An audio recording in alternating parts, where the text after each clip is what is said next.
Student कैसे हैं आप? आज हम पढ़ेंगे रे ऑप्टिक्स का एक इम्पॉर्टेंट डेरिवेशन जो रिलेशन है किसके बीच, फोकस और रेडियस ऑफ कर्वेचर के बीच।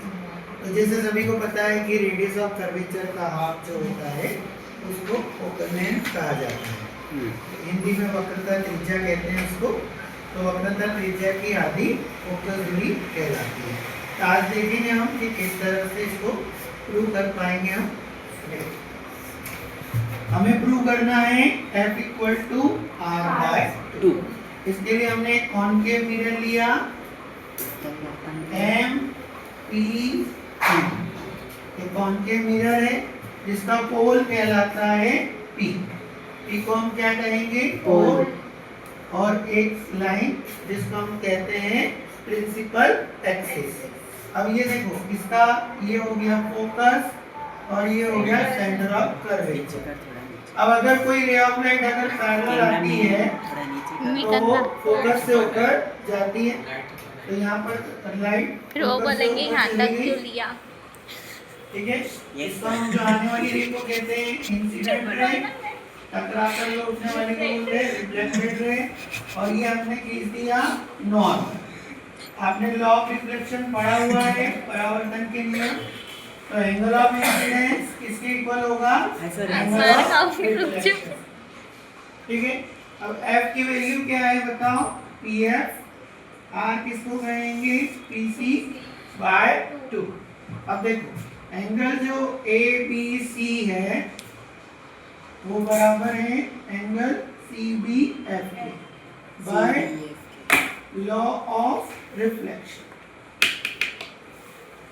और ये एंगल थीटा इसके भी बराबर है। क्यों बताओ? ABC बराबर है BCF, alternate interior angle. First equation, second. देखो, फर्स्ट में ABC इसके बराबर है तो हम कहेंगे 1 और 2 से एंगल BCF किसके बराबर हो गया? CBF के। तो एंगल C के अपोजिट कौन है? BF। और B के अपोजिट कौन है? CF। दोनों साइड इक्वल है ना? तो अगर अपर्चर छोटा हुआ, अपर्चर मतलब ये, उसको द्वारक कहते हैं। अगर ये छोटा हुआ तो B कहाँ आ जाएगा? नीचे। उस समय PF किसके बराबर होगा? PF के, अगर अपर्चर छोटा है। PF equal to CF।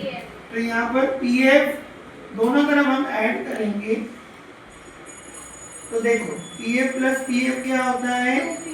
2PF। और PF में अगर CF जोड़ दें तो क्या बनेगा? PC। देखो, PF में FC जोड़ेंगे तो क्या बनेगा? तो PF की वैल्यू हो गई,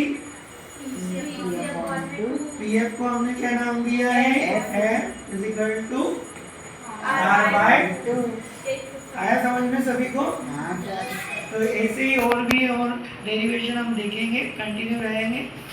लाइक और कमेंट्स कीजिए।